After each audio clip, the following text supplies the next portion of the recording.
Hello and welcome to this exploring session on Edward the Fourth, Part 2. This is our third session looking at Edward the Fourth, Part 2, which means that this is the seventh session on Edward the Fourth, the sort of omniverban sort of version of both of the texts together, and we're still enjoying it. We're still having fun. We're still finding some wonderful meat to play with, and lots of great material, and lots of questions still to answer.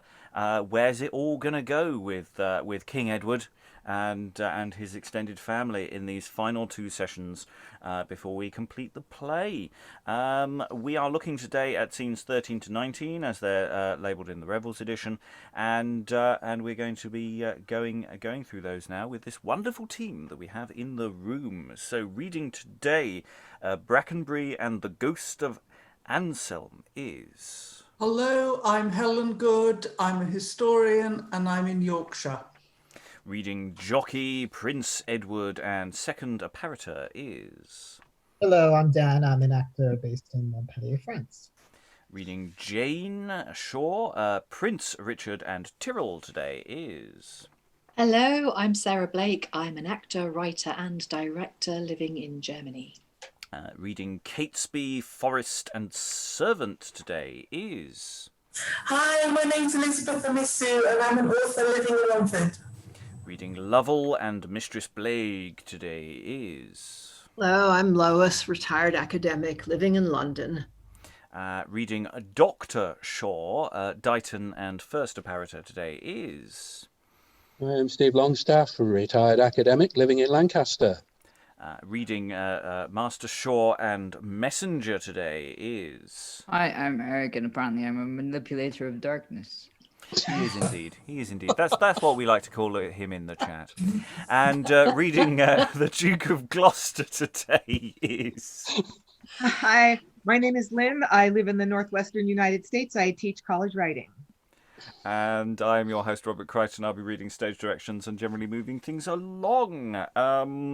We've got a good selection of characters. Most of the characters we have met before. It's not like last time where we suddenly had a slew of characters, some of whom we hadn't encountered before. A callback to part 1, Mistress Blague. We haven't heard from her since part 1, so it's nice to have a call back there and see what happens, whether she's still the delight that she was last time.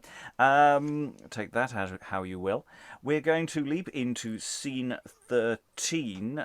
The play has been dancing around what's happening to Master Shaw, who was imprisoned and looks like he got a reprieve from his wife, who didn't know that he was there. Jane brought a reprieve from the king. How she got that from the king, we do not know. But then news came. King Edward is not well. He's quite poorly. Also, we have scurrying about various factions. The Duke of Gloucester and also Dr. Shaw have been whittling around, spreading rumours about the Duke of Clarence and various other problems that are going on around. So it's all a little up in the air at the moment. We don't know how well the king is. We don't know how well the Duke of Clarence is. And so here we have, I think, the first appearance of the Lord Lovell. I don't know. Did we meet him earlier? I'm not sure. The Lord Lovell and Dr. Shaw meet. Well met, my good Lord Lovell. Whither away so fast goes Dr. Shaw? Why, to the Tower, to shrive the Duke of Clarence, who, as I hear, is fallen so grievous sick as it is thought he can by no means escape. He neither can nor shall, I warrant thee. I hope, my lord, he is not dead already. But I hope, sir, he is. I'm sure I saw him dead of a fly's death, drowned in a butt of Malmsey. Drowned in a butt of Malmsey? Well, that is strange. Doubtless he would never misdo himself. No, that thou knowest right well. He had some helpers. Thy hand was in it, with the Duke of Gloucester's, as smoothly as thou seek'st to cover it. Oh, foul words, my lord, no more of that. The world knows nothing, then what should I fear? Does not your honour seek promotion. Give the doctor then a little leave, so that he gain preferment with a king. Cares not who goes to rack, whose heart doth ring. A king? What king? Why, Richard, man. Who else? Good Lord, I see some wise men sometimes have weak capacity. Why, is not Edward living? And if he were not, hath he not children? What shall become of them? Why, man, lining for beds, a knife or so. What, make a boy a king and a man stand by. Richard, a man for us. Why, that were shame. Nay, then I see, if Edward were deceased, which way the game would go. What else, my lord? That way of current our fortune runs. By noble Richard, gallant, royal Richard, he is the man must only do us good. So I have honour, let me swim through blood. My lord, be but at Paul's Cross Sunday next. I hope I have it here shall soundly prove King Edward's children not legitimate. Nay, and that for Edward ruling now, and George the Duke of Clarence so late dead, their mother happed to tread the shoe awry. What is Richard then? Tut, a lawful man. He says it so himself, and what he says I'll be so bold to swear, though in my soul I know it otherwise. Beware promotion while you live, my lord. And enter Catesby. A staff! A staff! £1,000 for a staff! What staff, Sir William Catesby? Why, man, a white staff for my Lord Protector. Why, is King Edward dead? Dead, Lovell, dead, and Richard, our good lord. Is made protector of the sweet young prince. Oh, for a staff! Where might I have a staff, that I might first present it to his hand? Now, do I smell 2 bishoprics at least? My sermon shall be peppered sound for this. Enter Jane Shaw weeping, followed by Jockie. Why, how now, Mistress Shaw? What, put female in the eye? Nay, then, I see you have some cause to cry. I blame her not. Her chiefest stay is gone, the only staff she had to lean upon. I see by her these tidings are too true. Aye, my Lord Lovell, they are too true indeed. Royal King Edward now hath breathed his last. The Queen turned out, and every friend put by. None now admitted but whom Richard please. Why, doubtless Richard will be kind to you. My Lord Lovell, God bless me from his kindness. No sooner was the white staff in his hand, but finding me and the right woeful queen sadly bemoaning such a mighty loss, "Here is no place," quoth he, "you must be gone. We have other matters now to think upon. For you," quoth he to me, and bit his lip and struck me with his staff, but said no more, whereby I know he meaneth me no good. Well, Mistress Shaw, 'tis like to be a busy time. Shift for yourself. Come, lads, let us be gone. Royal King Richard must be wait upon. Well, Mistress Shaw, if you have need of me, you shall command me to the uttermost. And exit all except Jane and Jockie. First let me die ere I do put my trust in any flaring spaniel of you all. Go, Jockie, take down all my hangings and quickly see my trunks be conveyed forth to Mistress Blague's, an inn in Lombard Street, the Fleur de Luce. Oh, good Jockie, make some speed. She must be my refuge in this need. See it done quickly, Jockie. And exit Jane Shaw. Quickly, quotha. Marry, here's a wick change indeed. Sick wick change did I never see before. Now dream I that I'll be a very pure fellow, and hardly have any siller to drink with a good fellow. But what stand I tackling here? I must go do my mistress's bidding, carry all her stuff and gear to Mistress Blague's at the Fleur de Luce in Lombard Street with then dispatch. Yes, and they exit there.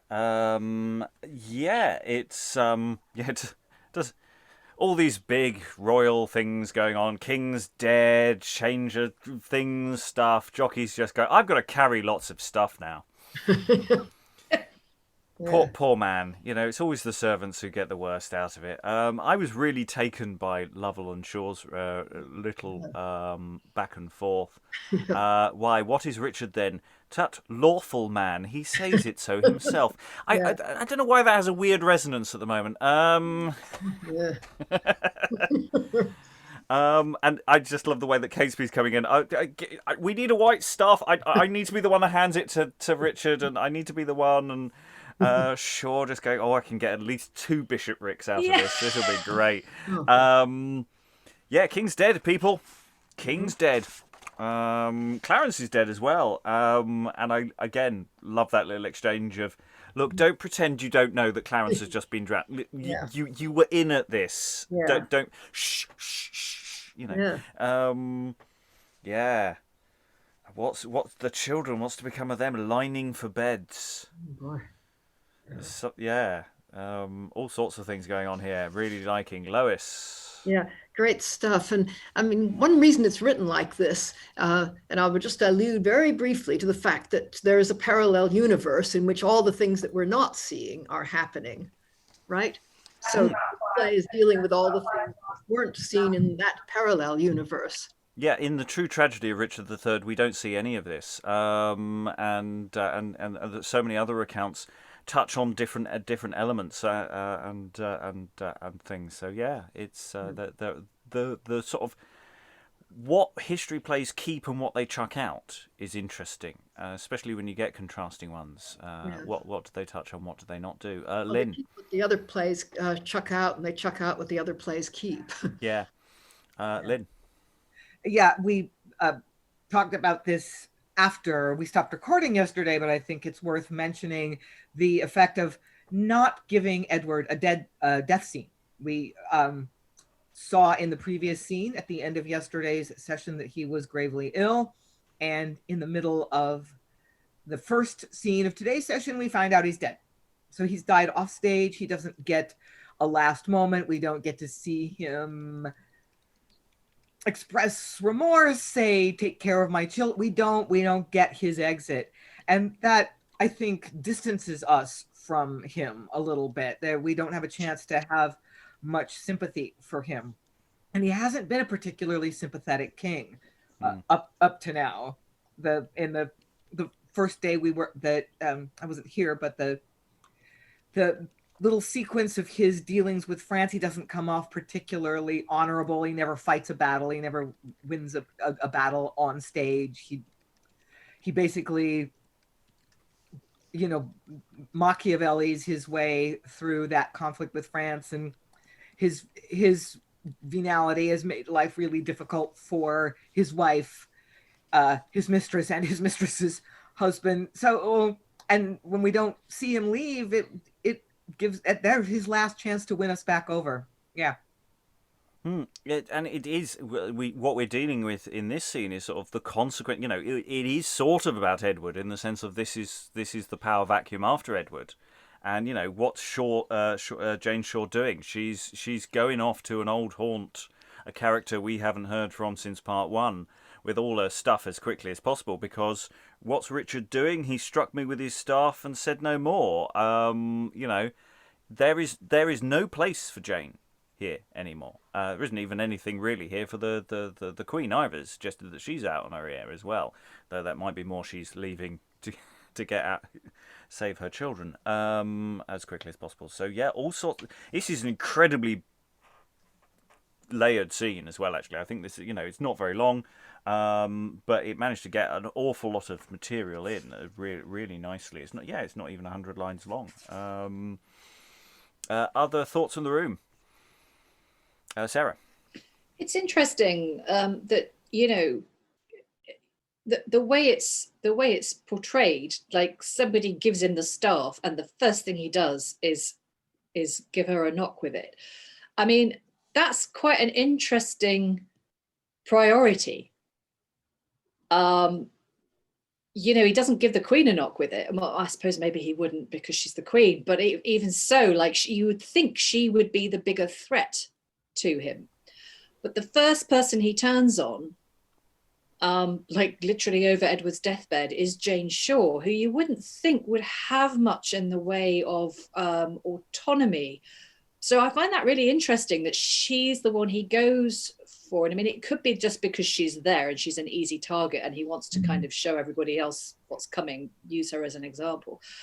But I think it might also be because we've had a lot of emphasis in the play and in the previous play about, her good deeds and the fact that she helps everybody that she can to try and, assuage her own guilt. So maybe there is a sense that she's actually quite a popular figure, and so therefore he really has to make an example of her. I don't know, but it struck me as interesting. I mean, my feeling on this one was that, one of the first things tyrants do when they get power is to attack the weakest people first. And, there's nice ease to a degree, potentially popular target of someone like Jane. We know what the Marquis of what's his face the other day, the horrible one, Dorset.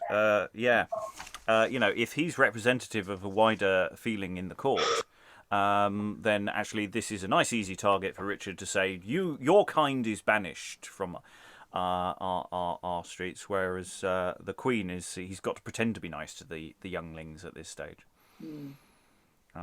But yeah, there's all sorts of possibilities here. I mean, it's really interesting that that's referred to, that we don't see that scene. Lois. Yeah, the other thing that's interesting is that Jane is with the Queen when this happens. In other words, they're still friends, as in the previous section. Helen. Yeah, I think we may be slightly misunderstanding the way he treats the Queen. The Queen and Jane are together. Gloucester comes in and speaks to the Queen. Here is no place, you must be gone.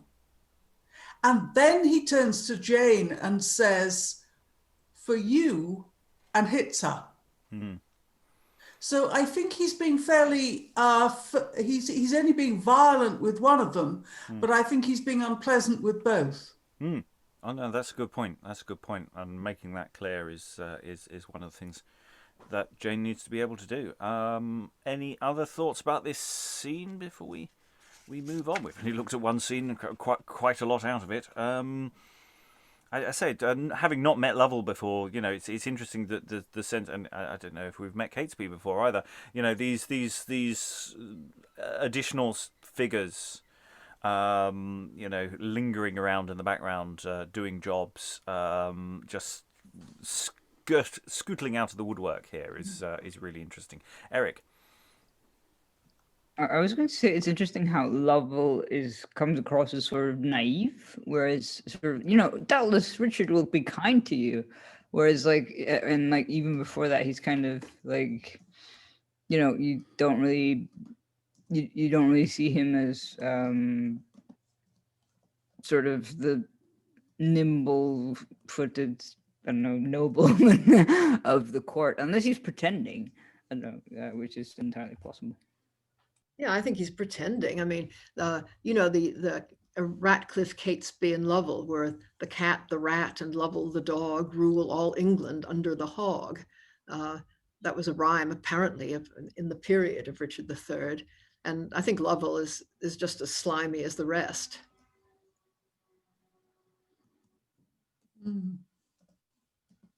Yes, we may get more evidence on that as we go. Let us scootle on to scene 14, where we are going to encounter once again Brackenbury and Master Shaw. Shaw is still incognito. He's still known as Flood. Come hither, Flood. Let me hear thy opinion. Thou know'st I build upon thy confidence and honest dealing in my greatest affairs. I have received letters from the Duke, Gloucester, I mean, protector of the land, who gives in charge the tower to be prepared this night to entertain the two young princes. It is my duty to obey, I know, but manifold suspicion troubles me. He is their uncle, sir, and in that sense, nature should warrant their security. Next, his deceased brother at his death, to Richard's care committed both the realm and their protection, where humanity stands as an orator to plead against all wrong suggestion of uncivil thoughts. Beside, you are lieutenant of the tower. Say that there should be any hurt pretended, the privilege of your authority pries into every corner of this house. And what can there be done without your knowledge? Ah, thou sayest true, Flood. Though Richard be protector, when once they are within the tower limits, the charge of them, unless he derogate this from my office, which was never seen in any king's time, doth belong to me. And ere that Brackenbury will consent to suffer wrong be done unto these babes, his sword and all the strength within the tower shall be opposed against the proudest comer. Be it to my soul as I intend to them. And faith in me unto this commonwealth, and truth to men hath hitherto been seen the pilot that hath guided my life's course. Though 'twas my fortune to be wronged in both, and therefore, sir, neither the knighty's frown nor any bribes shall win me otherwise. 'Tis well resolved. Still, methinks they should be safe enough with us. And yet I fear. But no more now. It seems they are at hand. And enter the two young princes, Edward and Richard, with Gloucester, Catesby, Lovell, and Tyrrell. Uncle, what gentleman is that? It is sweet Prince Lieutenant of the Tower. Sir, we are come to be your guests tonight. I pray you, tell me, did you ever know our father Edward lodge within this place? Never to lodge, my liege, but oftentimes on other occasion I have seen him here. Brother, last night when you did send for me, my mother told me, hearing we should lodge within the tower, that it was a prison, and therefore marvelled that my uncle Gloucester, of all the houses for a king's receipt within this city, had appointed none where you might keep your court, but only here. Vile brats, how they do descant on the tower. My gentle nephew, they were ill-advised to tutor you with such unfitting terms, whoe'er they were, against this royal mansion. What if some part of it hath been reserved to be a prison for nobility? Follows it, therefore, that it cannot serve to any other use? Caesar himself, that built the same, within it kept his court, and many kings since then. The rooms are large, the building stately, and for strength beside, it is the safest, the surest hold you have. Uncle of Gloucester, if you think it so, 'tis not for me to contradict your will. We must allow it, and are well content. On then, a God's name. Yet, before we go, one question more with you, Master Lieutenant. We like you well, but we do perceive more comfort in your looks than in these walls. For all our Uncle Gloucester's friendly speech, our hearts would be as heavy still as lead.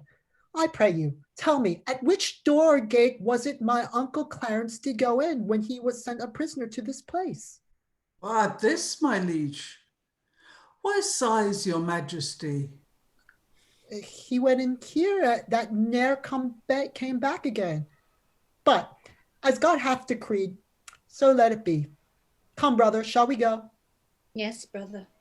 Anywhere with you. And exit the princes, Gloucester, if he hasn't left already, Lovell, Brackenbury, and Shaw, leaving Tyrrell and Catesby.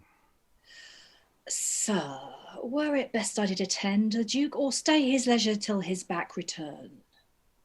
I pray you, Master Tyrrell, stay without. It is not good you should be seen by day within the tower, especially at this time.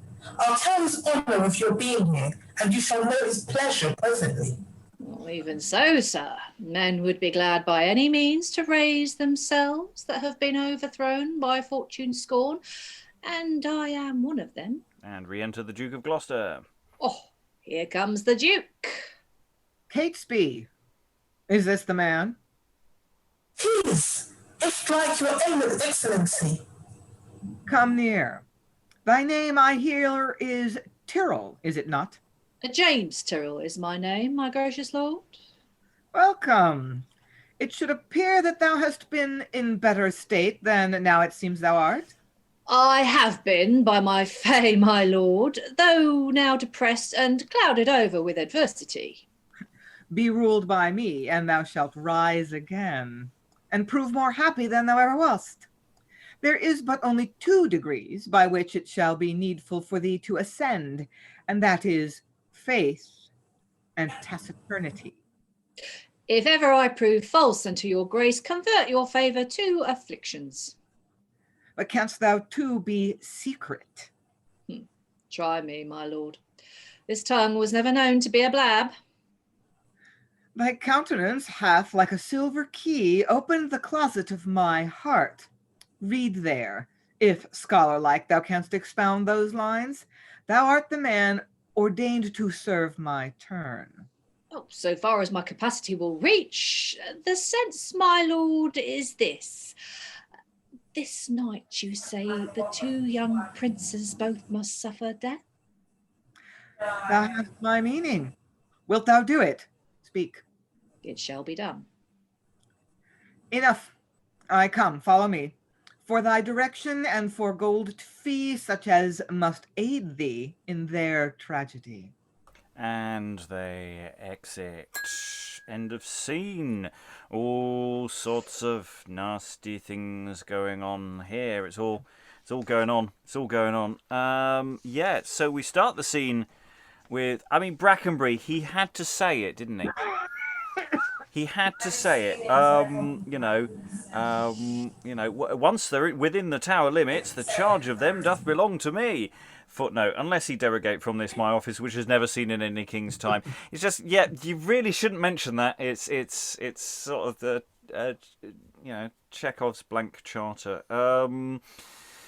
So yeah, Brackenbury's setting up that unfortunate downfall. Nobody's keen about this idea.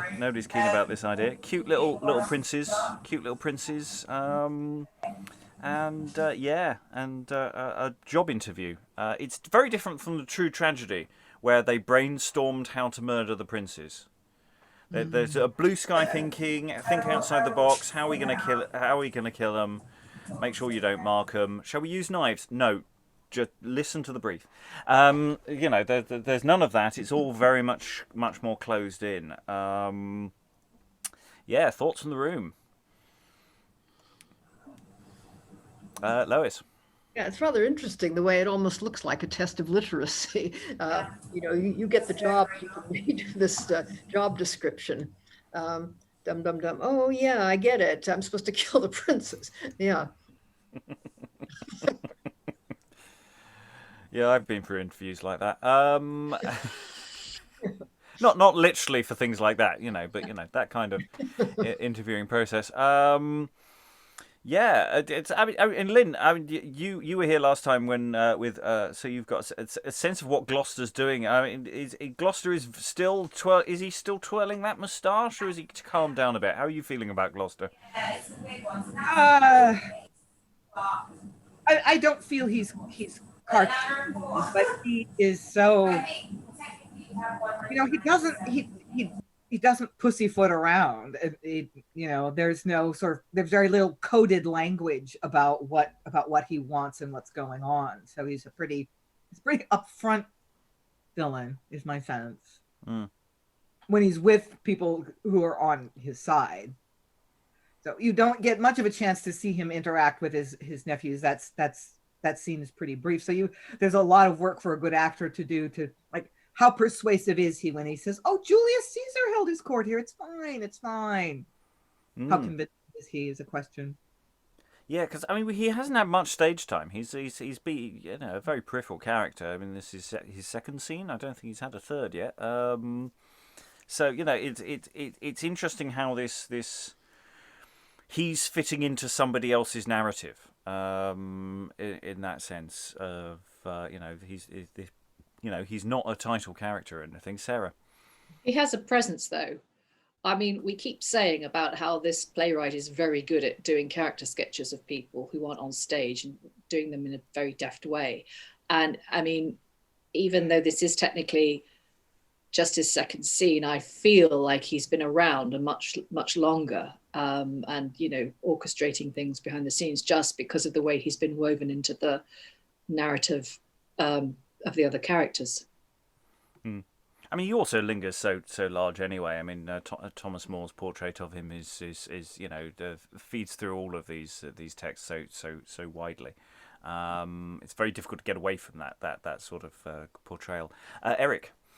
Like before this, I didn't think of modern equivalents, and right now I'm just thinking of Game of Thrones, where they just like, you know, sort of, because there is that element of, you know, betrayal, but sort of like they're doing it behind, well, not behind the scenes, but sort of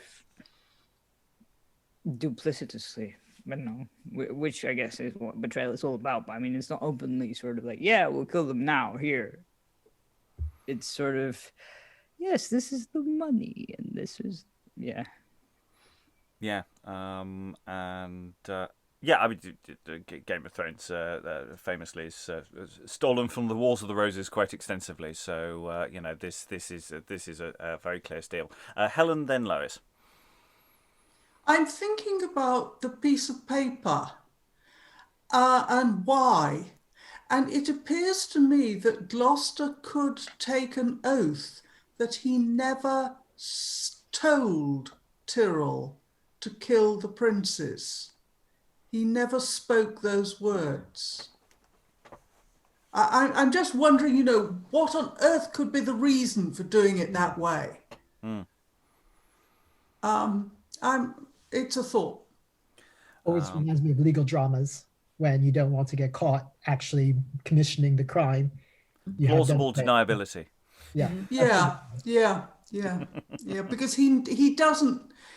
He's assuming it's going to be successful, but you don't know until it's happened.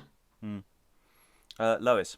And it's lieutenant. Yeah, that's interesting. It's kind of like, you know, putting it in the form of a Latin phrase that can be interpreted two ways, like in Edward II, or anyway, what I was going to say was that the sort of the idea of Richard pervading the play is really very strong. I mean, in the first part, even when Edward wasn't there were all these sort of wholesome characters and fun-loving people and fun going on. Now what we've got are all these weird people, as you say, coming out of the woodwork. And I thought that was lovely. You know, Tyrrell, you shouldn't be seen here by day, you know, as if you were some sort of night creature. Yeah. Yeah, the again, relative economy in terms of painting these characters in place. Eric. Yeah, I was wondering why Shore decided to go. You know, I mean, I know he has to earn a living, but like, why would you put yourself in the position of a security guard of people who have been condemned to die in the way that you've been condemned to die before? It's very sort of either self-torturing or torturing other, like sort of sadistic, you know. It's kind of, I think he possibly considers it part of his own in you know, in a punishment or something, or a stopgap before he reintegrates himself to society. There's lots of questions about Shaw, I think, actually there. But Lois.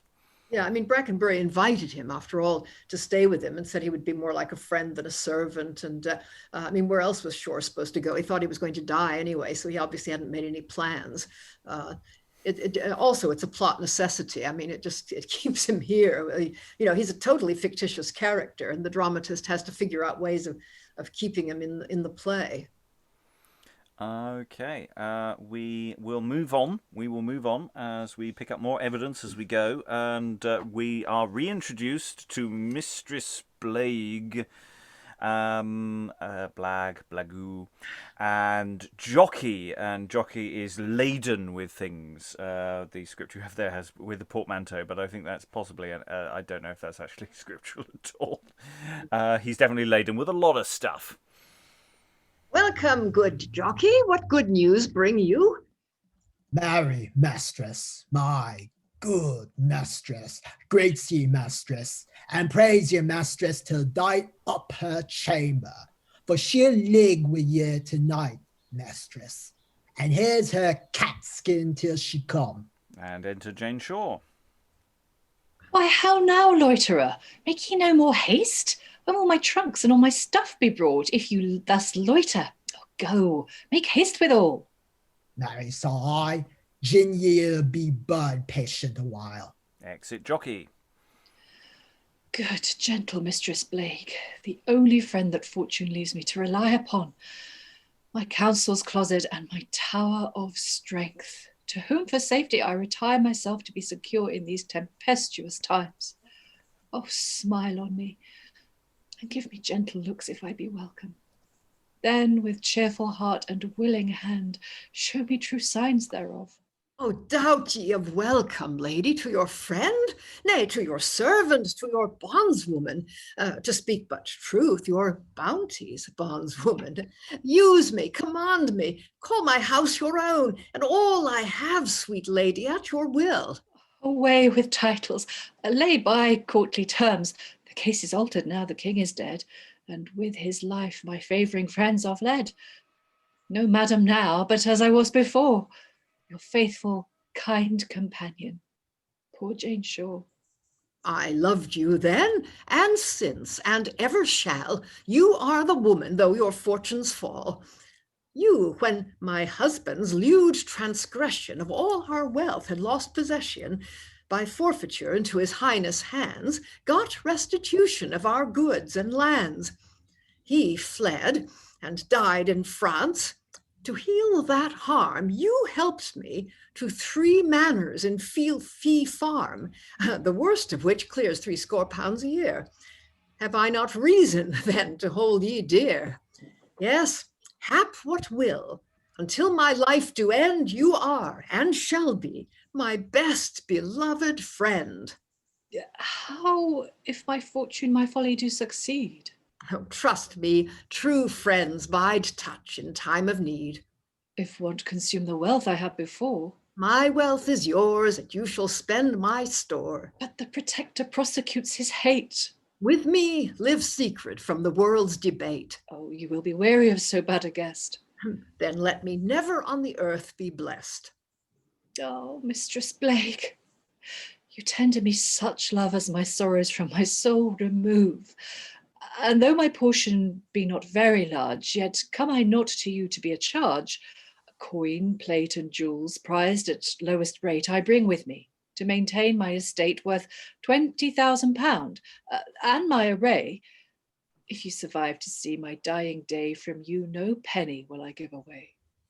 And I, thank you that so my wealth increased, am worth, I trow, £10,000 at least.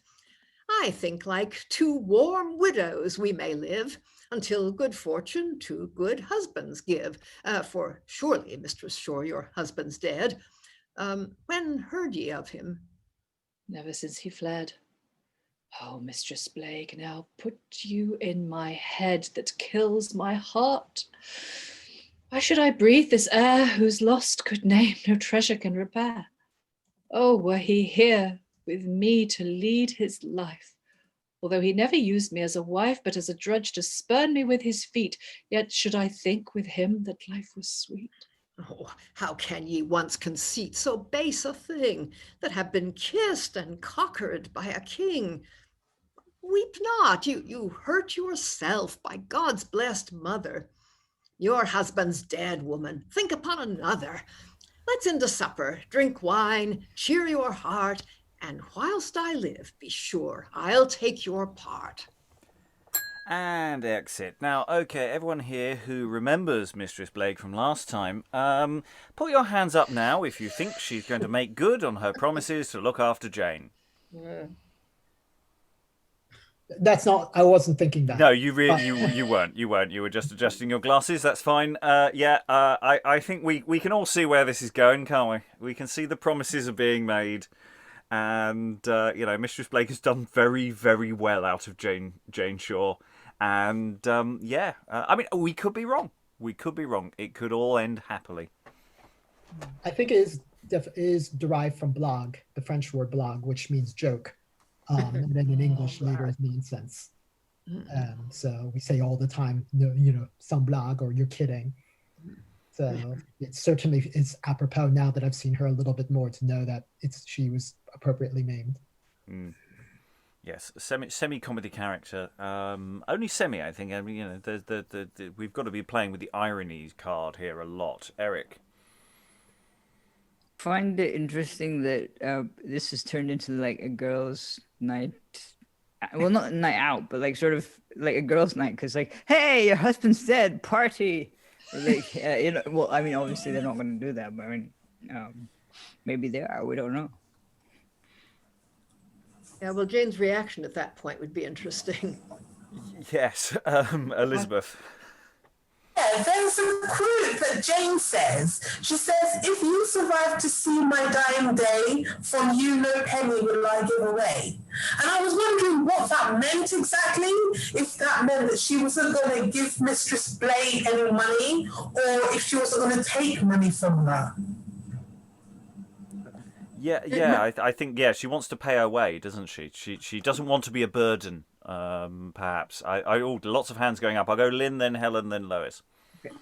From you, no penny will I take away. You will get everything. Basically, it's kind of a double negative, that I'm not going to take anything away from you. I'm not going to give anything to anyone else. You'll be my sole inheritrix, I think is what that implies. Yeah. Helen. Yeah, this scene. Yeah, I was going to say it means if I die before you, I will leave everything I have to you. Yeah. Sorry, back to Lynn. So yeah, just this scene I mentioned that in the final thoughts yesterday that the emotional roller coaster is kind of part of the characteristic effect of this, even though sometimes we may feel a little emotionally manipulated. And here's another scene where I think manipulation is on the part of the author or the text or whatever is an appropriate word, because we know it's not going to work out. We know Mistress Blague, if we remember her from the first, is kind of self-serving and materialistic. She pretends not to advise Jane in part one, but basically she's saying there's a lot to be gained by being a king's favorite. Gee, why would anyone turn that down?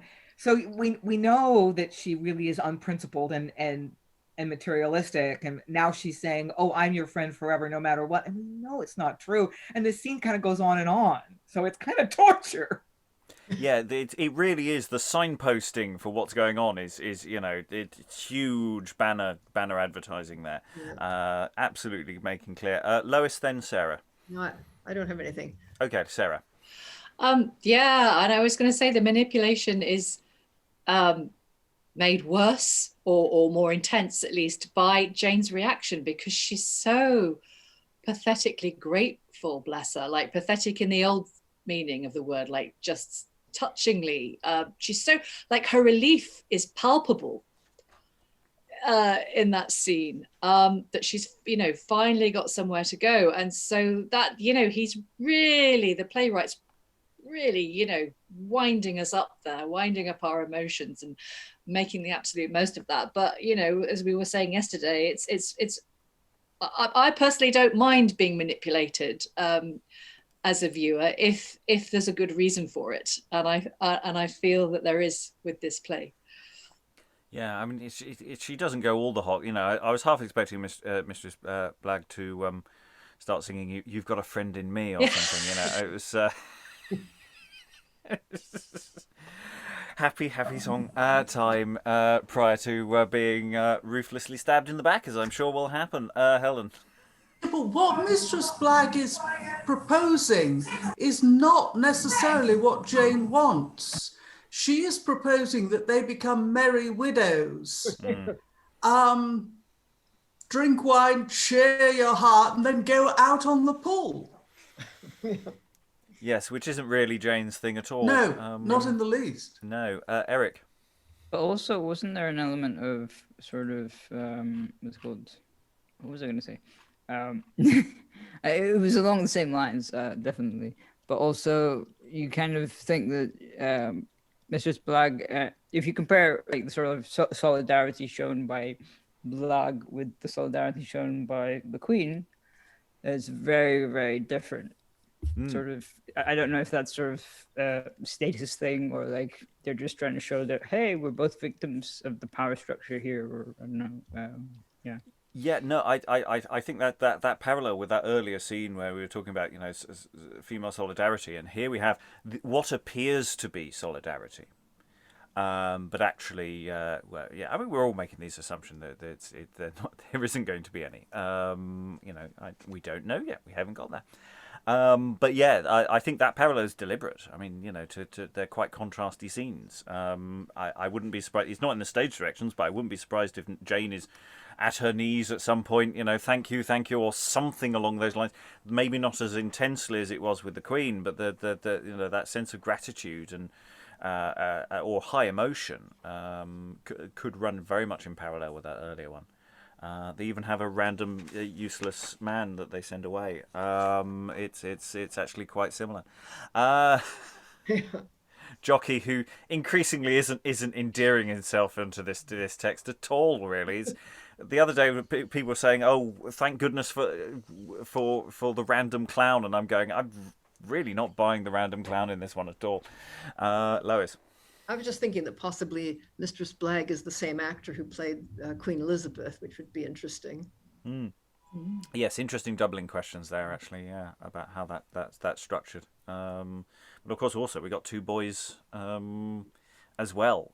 So how's that working in terms of, are they specially hired for the day or are they part of the company? So yeah, lots of questions there. We do need to move forward, however, so we will leap on to scene 16, and we're back to that cheerful, happy place. We're back with Brackenbury, Shaw, still disguised, Dighton, Forrest, and Tyrrell. So I'm sure this is going to be a happy scene. Sir, I assure you 'tis my Lord Protector's warrant. My friend, I have conferred it with his letters, and 'tis his hand indeed. I'll not deny, but blame me not, although I be precise, in matters that so nearly do concern me. My Lord Protector, sir, I make no doubt, dare justify his warrant, though perhaps he does not now acquaint you why he doth it. I think, sir, there's no subject now in England will urge his grace to show what he dare do, nor will I ask him why he does it. I would that I might rid me of my doubt. Why, sir? I think he needs no precedent for what he does. I think his power is absolute enough. I have no power, sir, to examine it, nor will. I do obey your warrant, which I will keep for my security. You shall do well in that, sir. Here's the keys. And yet I could wish my Lord Protector had sent his warrant hither by some other. I do not like their looks, I tell you true. Nor I, Flood, I assure thee.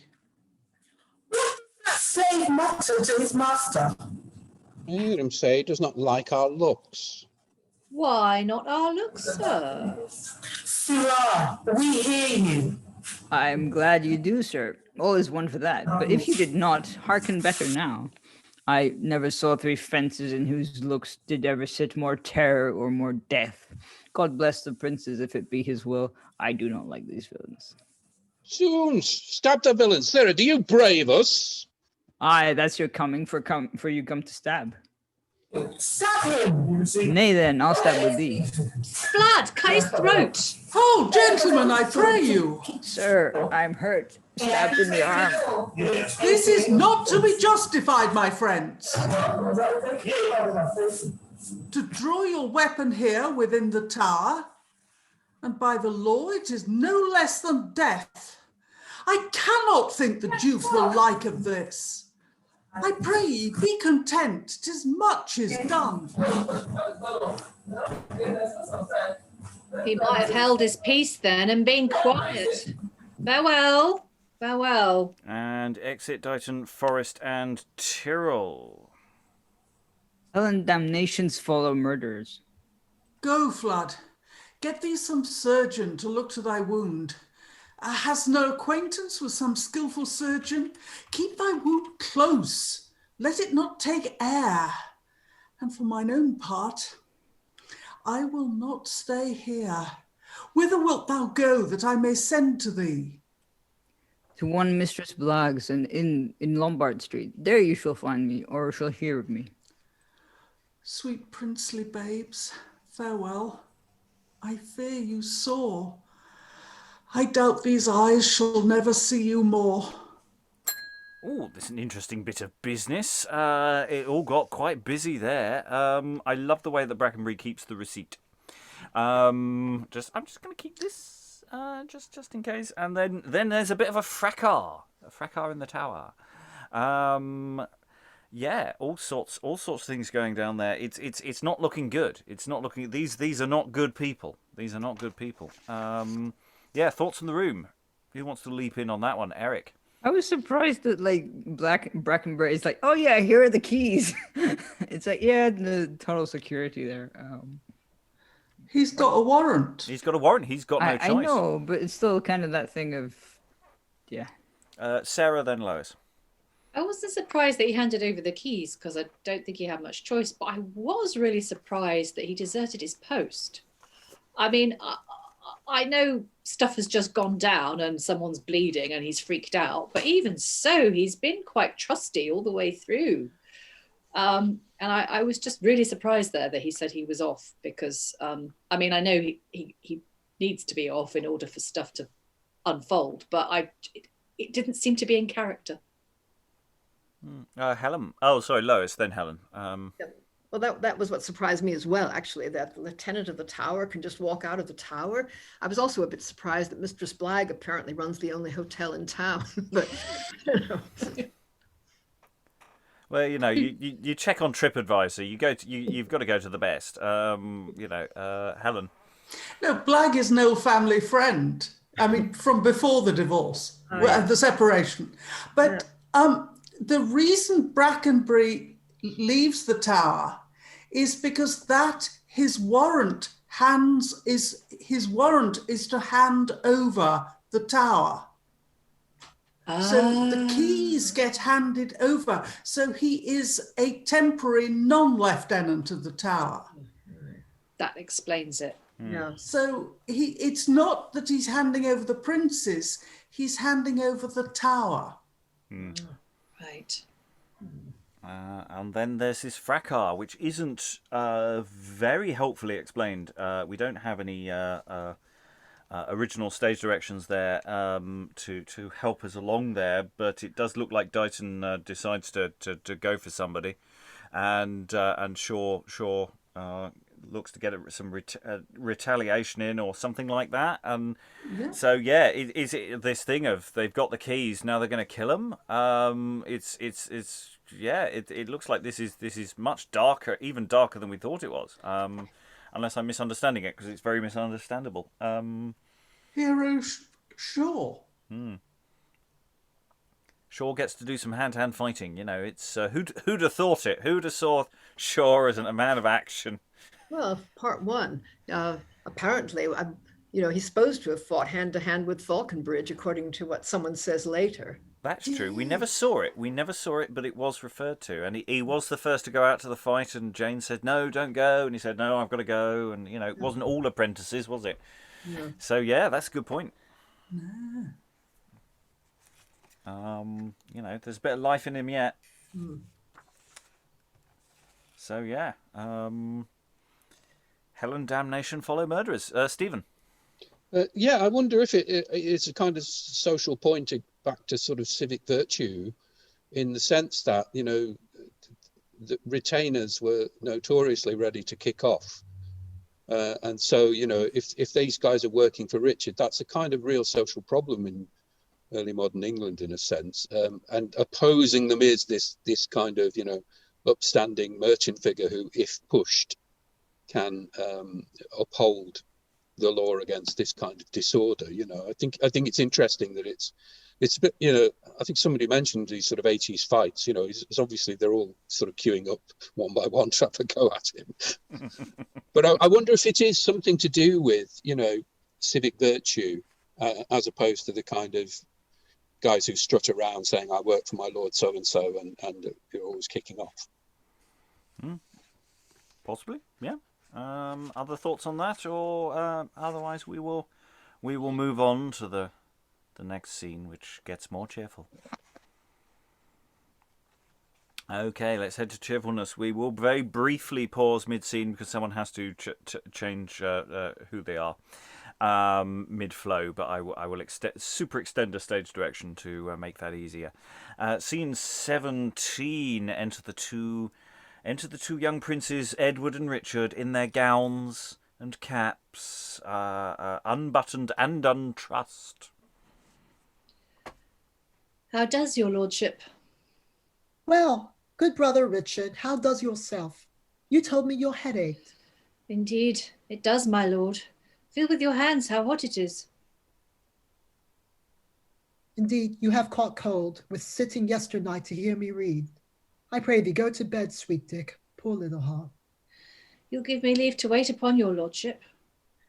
I had more need, brother, to wait on you, for you are sick, and so am not I. Oh, Lord, methinks this going to our bed, how like it is going to our grave. I pray thee, do not speak of graves, sweetheart. Indeed, thou frightest me. Why, my lord brother? Did not our tutor teach us that when at night we went into our bed, we still should think we went into our grave? Yes, that's true. That we should do as every Christian to be prepared to die at every hour. But I am heavy. Indeed, and so am I. And let us say our prayers and go to bed. The princes kneel, and solemn music within. It ceaseth, and they rise. What leads your grace? 2 drops and no more. God bless us both, and I desire no more. Brother, see here what David says, and so say I. Lord, in thee will I trust, although I die. And we'll just briefly pause there as the princes exit. I'll ask Dan, there's a stage direction coming up in a moment. I'll ask you to do that, enact that stage direction when it comes, just after Tyrrell's next speech, rather than me read out that stage direction. And so Tyrrell is also being played by one of the princes. So just quickly change character. Princes have just gone. Enter Tyrrell. Go lay ye down, but never more to rise. I have put my hand into the foulest murder that ever was committed since the world. The very senseless stones here in the walls break out in tears, but to behold the fact, methinks the bodies lying dead in graves should rise and cry against us. Hark! Hark, the mandrakes' shrieks are music to their cries. The very night is frighted, and the stars do drop like torches to behold this deed. The very centre of the earth doth shake.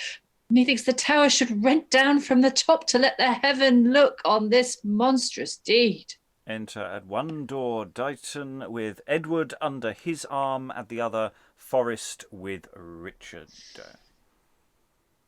Stand further, damned rogue! Come not near me!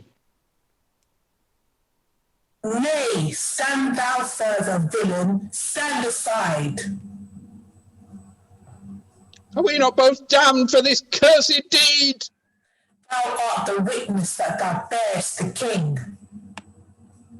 And what bearest thou? It is too true. Oh, I am damned indeed. Looking at Richard. I am as deep as you, although my hand did not the deed. Villain, art thou there? A plague light on thee. Curse not!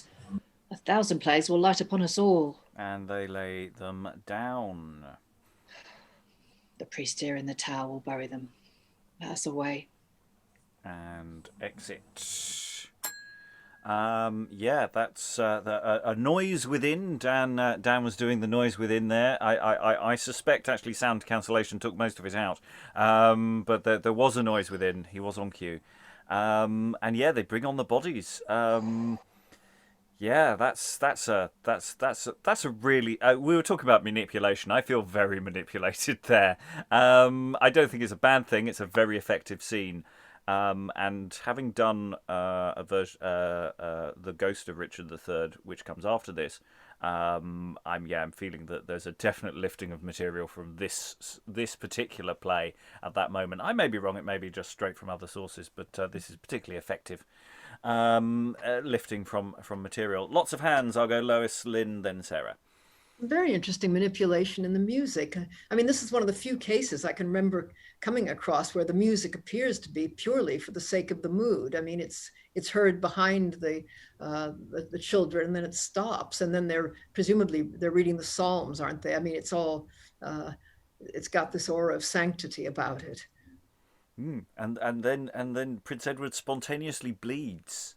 Yeah, nosebleed, presumably. Yeah, and just that's just a really, really dark and interesting images you throw in. Lynn.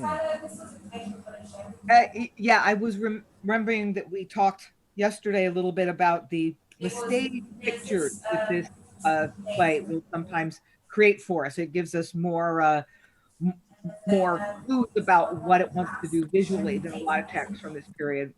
When Jane Shore and the Queen meet, and Jane kneels while the Queen is sitting, and then the Queen actually gets down on her knees to be face to face with Jane, and then the King comes in and he's got his two women kneeling on either side of him, and you have that kind of symmetrical stage picture. We've got another symmetrical stage picture coming in here, where Dighton comes in one door with one little prince and Forrest comes in the other door with the other little prince, which of course makes no actual sense because the boys were in the same room.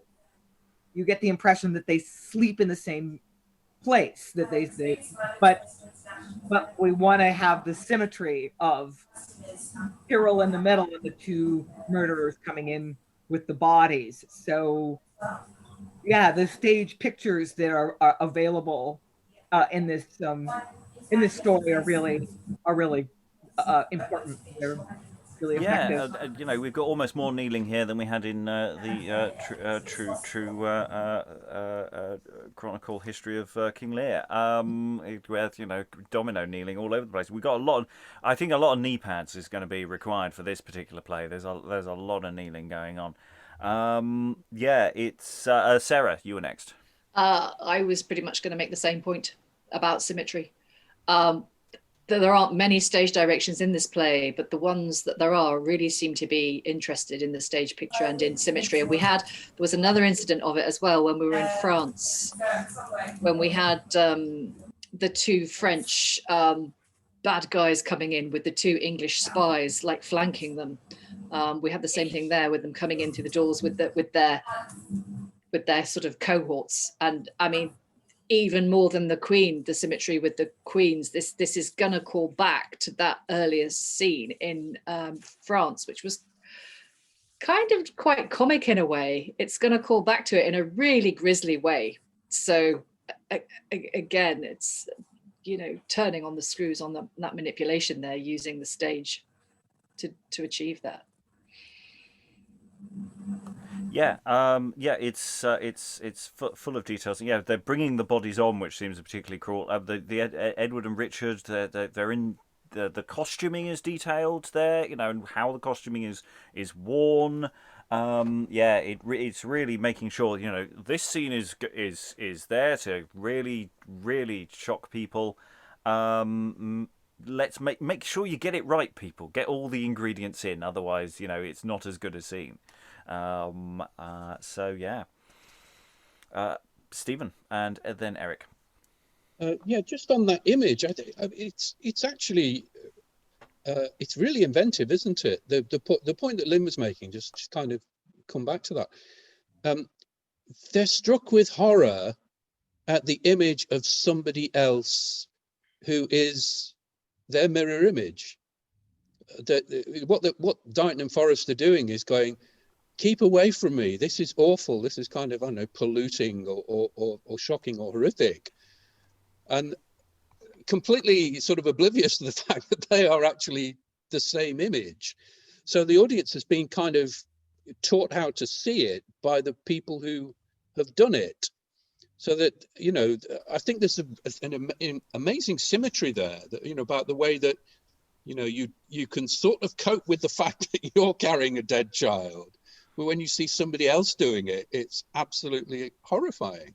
I think that's really inventive, you know, of all the kind of, you know, I sort of resist, you know, I'm sort of with Oscar Wilde with lisping children, you know, it's kind of heart of stone not to laugh, you know, but there are so many really boring ways that this emotion could be conjured, because you've got dead kids, right? And this is really interesting, I think, just because it's inventive. Yeah, it's not like that sort of we have had murderers before having sudden moments of remorse mid-scene, or the money's not enough and they get into fighting with each other. But the idea of them seeing each other, seeing what they've done in that way, is a really nice way of making these people feel remorse in a way that doesn't feel awfully contrived. Yeah, there's so much that is really, I mean, you know, I say admirable about this scene. Its stagecraft is it really and it doesn't use, again, many words. It's a very short scene in terms of text. It is a long scene in terms of stage time. You know, in terms of text, it's only about 50 lines. You know, that's if you just rattle through the words, it's no time at all. But because we have all these moments, all these silences, the music, the time, you know, the laying of the bodies, and the fact that they don't bury them, they don't drag the bodies. I don't know how the bodies get off stage. You know, the priest here in the tower will bury them. Let us away, so they don't carry them off stage. Someone's got to get the bodies off stage. So yeah. It's really interesting what's going on there, about what's not there. I mean, they might drag them off, but it seems more like they've put them down for a reason to then pick them straight up again. Seems very odd. There are no necessary answers there. Eric, sorry, I didn't go to you. It's okay. I was just going to say that the only other murder of kids I can think of is Medea, which is kind of the complete opposite, because you've got the remorse before the crime, whereas here they have the remorse after the crime. Okay, Helen, before we move on to scene 18. It's often compared with the murder of the innocents, the massacre of the innocents, which is the only other. Oh no! There's little Arthur, isn't there, in The Troublesome Reign? Is it? Yes, indeed. Little Arthur falling from a great height. Yeah, I'm just thinking back. You know, we haven't got we haven't done a playlist on YouTube of children being murdered, but you know, we probably could create and curate that. I think that might get taken down by get our account shut down, so I probably won't do that. But yeah. I mean, obviously there are lots of Slaughter of the Innocents, and we've got actually Cambyses at the end of the week. Child being used as a prop, murder. Very manipulative scene there as well, with the challenge element there. Very briefly, I think Lois. No, I was going to say, if you wanted to do your playlist of murdered children, the ideal time would be probably just after school ends and all the kids are at home. Yes, again, we try to avoid incitement, and I think I should just point out that Beyond Shakespeare, as a company, is definitely not in favour of murdering children. Just gonna make that absolutely clear to anyone at home. Well, that's not what we're about. We may enjoy it, but that doesn't mean we condone it. Okay, so moving on to scene 18. Oh God. When you start digging, just keep going. Okay, scene 18. Enter Mistress Blague and two men bringing in Shaw in a chair. His arm is bleeding apace. So, set him here a while, where is more air. How cheer you, sir? Alack, he doth begin to change his colour. Where is Mistress Shaw? Gone to her closet for a precious bulb. The same, she said, King Edward used himself. Oh, alack, I fear he'll die before she come. Run quickly for some Rosa Solis. Faint not, sir. Be of good comfort. Come, good Mistress Shaw. What have you there? And enter Jane Shaw. Stand by and give me leave. Unhappy me to lodge him in my house. I warrant you, woman, be not so afraid. If not this bloodstone hanged about his neck, this balm will stand shit by the help of God. Lift up his arm while I do bathe his wound. The sign belike was here when he was hurt, or else some principal and chief vein is pierced. However, sure the surgeon was a knave that looked no better to him at the first. Oh, blame him not, Mistress Blague. The best of them in such a case as this may be to seek. Now God be blessed. See, the crimson blood that was precipitate and falling down into his arm retires into his face. How fare you, sir? How do you feel yourself? Oh, wherefore have you waked me from my sleep, and broke the quiet slumber I was in? Methought I sate in such a pleasant place, so full of delight as never eye beheld, nor heart of man could comprehend. If you had let me go, I felt no pain, but being now revoked, my grief renews.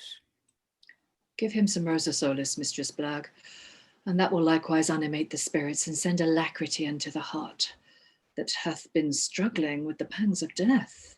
Here, sir, drink this. You need not fear it, sir. It is no hurt. See, I will be your taster. Then drink, I pray you. Now, fellows, raise his body from the chair and gently let him walk a turn or two. Good sooth, Mistress Shaw. I did not think till now you had been such a cunning, skilled physician. Oh, Mistress Blague, though I must needs confess it would have been more welcome to my soul if I had died and been removed at last from the confused troubles of this world, whereof I have sustained no mean weight, than lingering here, be made a pack horse still of torments, in comparison of which death is but the pricking of a thorn. Yet I do thank you for your taken pains, and would to God I could requite your love. Oh, sir, I did you little good. What was done? Ascribe the benefit and praise thereof unto the gentlewoman, a kind Mistress Shaw, who, next to God, preserved your feeble life. Oh, Mistress Shaw, good friends, let go your hold. My strength is now sufficient of itself. Oh, is it she that still prolongs my woe? Was it ordained not only at the first she should be my destruction, but now twice? What, when gracious destinies had brought about to end this weary pilgrimage of mine, must she, and none but she, prevent that good, and stop my entrance to eternal bliss? Oh, lasting plague, oh, endless corrosive, it now repents me double that I escaped, since life is made death, and life's author hate. Sir, take my counsel and sit down again. It is not good to be so bold of foot upon the sudden till you have more strength. Mistress, I thank you, and I care not much if I be ruled by you. And he sits back down again. Oh God, that she should pity me unknown, that knowing me by her was overthrown, or ignorantly she should regard this smart that were heretofore spared not to stab my heart. And enter Brackenbury.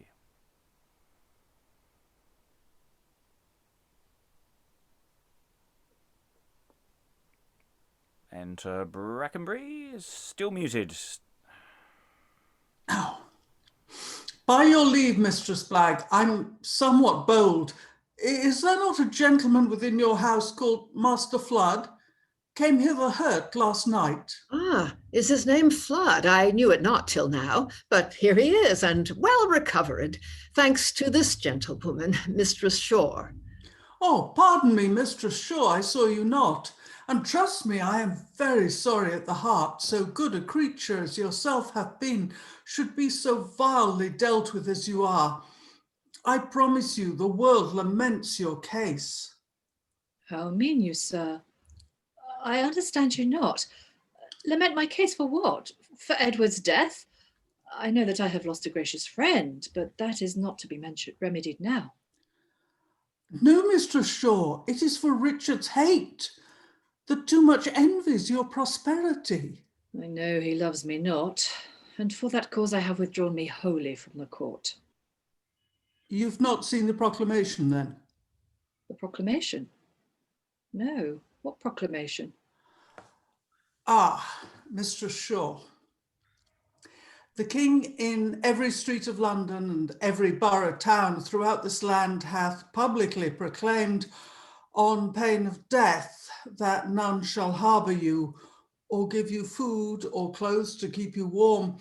But having first done shameful penance here, you shall be then thrust forth the city gates into the naked, cold, forsaken field. I fable not. I would to God I did. See, here's the manner of it, put in print. 'Tis to be sold in every stationer's shop. Besides, a number of them clapped on posts where people crowding as they read your fall. Some murmur and some sigh, but most of them have their relenting eyes even big with tears. God's will be done. I know my sin is great, and he that is omnipotent and just cannot but reward me heavily. It grieves me, Mistress Shaw. It was my chance to be first reporter of this news. Let it not grieve. I must have heard of it, and now as good as at another time. I pray, Mistress Blague, have care of Flood, and what his charge is, I will see you paid. And exit Brackenbury, and we're just going to pause there. Yes, so we've got, Shaw still disguised with the best disguise known to the world, the conceit of theatre. It covers all things. There's a wonderful oh shit moment from Shaw when it's kind Mistress Shaw.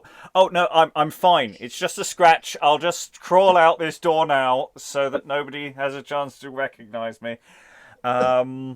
And then we have a second oh shit moment when it's like Brackenbury comes in and goes, "Oh, it's all so awful for you," and Jane's going, "Well, it could be worse."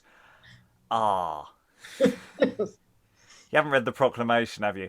It's and then it sort of gets worse. It's been put in print, and it's on all of the posts around the city. And any playgoer will know about printed things on posts around the city because the playbills were all over the shop.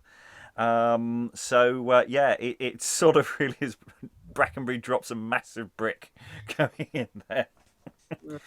And we're only about halfway, if even that, into the scene. There's still quite a long way to go with this scene. A lot of potential.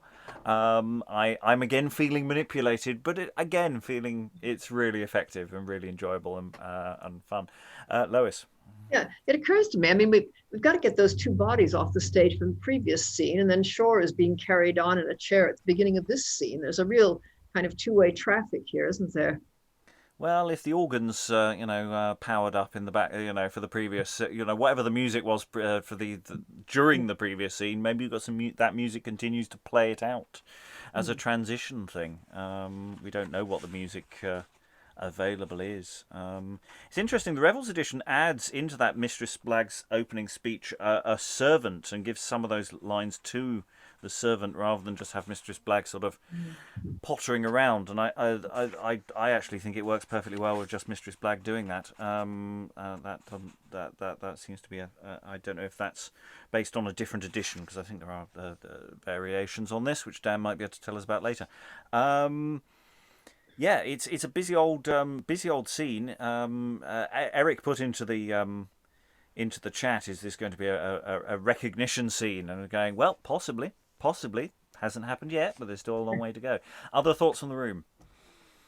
Eric, do you want to elaborate on? It certainly reads like one at the beginning. It's got that element of sort of being taken care of, sort of by the other person, like from, I don't know, if you want to go as far back as the Odyssey, then yeah, of Ulysses being taken care of by when I think it's his old nurse washing his feet or something and seeing a scar, or I don't know, even just similar scenes and, like, you know, tragedy and stuff, whereas this hasn't happened yet in this play, which I find interesting. And I can't help but wonder, what on earth is he wearing? What kind of disguise has he got on to sort of not be recognized, rather. Other thoughts about the potential and the drama and the excitement and the really wild things? There's a real contrast between this scene and the last scene, because the last scene was so macabre and like jaw-biting on the edge of our seats because of the murder of the princes. And this scene is more about Shaw and Shaw's wife. And I think there's a really dramatic contrast between the two. And it's tying the different plot lines together as well, because Shaw got injured in the scene before the last scene, when the murderers were going to go do the murder. We then have the murder, and then we see the repercussions of that injury. You know, in that fight with the murderers, and so yeah, there's a real contrast, but also dramatic unity to what's going on. You get the scenes that the scenes are interconnected, whereas before we've been wondering about sort of the episodicness of things. This feels really nicely neat tied together. Lois. Yeah, and the fact that Brackenbury comes there and so on. Yeah, I think it's deliberately tantalizing the audience, isn't it? You know, will they recognize each other? He must be out cold during the time that Jane is actually touching him and dealing with him. I mean, otherwise the whole thing would be impossible. And then when he revives enough to look around, she's gone. Yeah. Other thoughts before we move on? Because obviously we're still halfway through the scene. No, I'm gonna Eric, very briefly. Yeah, I was just wondering when Shore exits, because like the next stage direction is enter Shore in the background. Yeah, it's a later editor has added that, and that seems I didn't read it out because I think it's nonsense. I think he's lingering out. You know, the action with Jane and Mistress Blague is presumably a few steps away from Shore in his chair. I don't think that's right. But we'll find out. Maybe I'm horribly wrong on this point. He's still got to be in the room. And I don't see a reason why he's exited. Okay, we will continue, however. Brackenbury has just left this bombshell. He's dropped this truth bomb on Jane Shaw's lap, and he exits, leaving Jane and Mistress Blague. Farewell to all. That still shall be my song. Let men impose upon me ne'er such wrong, and this extremity shall seem the less, in that I have a friend to lean unto. Sweet Mistress Blague, there were upon the earth no comfort left for miserable Jane, but that I do presume upon your love. I know, though Richard Tyrant has set down a greater penalty than is proclaimed, which cannot well be thought, yet in your house I should have succour and relief beside. What? And so I should be a traitor, should I? Is that the care you have of me and mine? I thank you truly. No, there's no such matter. I love you well, but love myself better. As long as you were held a true subject, I made account of you accordingly. But being otherwise, I do reject you and will not cherish my king's enemy. You know the danger of the proclamation. I would to God you would depart my house. When was it ever seen Jane Shore was false either unto her country or her king? And therefore 'tis not well, good Mistress Blague, that you upbraid me with a traitor's name. Aye, but you have been a wicked liver, and now you see what 'tis to be unchaste. You should have kept you with your honest husband. 'Twas never other like, but that such filthiness would have a foul and detestable end. Time was that you did tell me otherwise, had studied how to set a gloss on that which now you say is ugly and deformed. Oh, I told you then, as then the time did serve, and more indeed to try your disposition than any way to encourage you to sin. But when I saw you were ambitious and faintly stood on terms of modesty, I left you to your own arbitrament. Can you deny it was not so? How say you? We will not, Mistress Blague, dispute of that. But now in charity and womanhood let me find favour, if it be but this, that in some barm or stable I may shroud till otherwise I be provided for. I pray you do not urge me, Mistress Shore. I will not have my house endangered so. Oh, you did promise I should never want, and that your house was mine, and swore the same. To keep your oath, be then compassionate. So you did swear you would be true to Shore, but you were not so good as was your word. My oath's discharged now by the king's command. Yet let me have those jewels and that money which is within my trunks. I know of none. If there be any, I will be so bold as keep it for your diet and your man's. It is no little charge I've been at to feed your dainty tooth since you came hither. Besides, house room, I'm sure, is something worth. Ah, Jane, I cannot choose but pity thee. Here is the first step to thy deep misery. Oh, that my grave had then been made my house, when either first I went into the court, or from the court returned into this place. Enter two apparitors. How now? What are you? If it had been manners, you should have knocked before you had come in.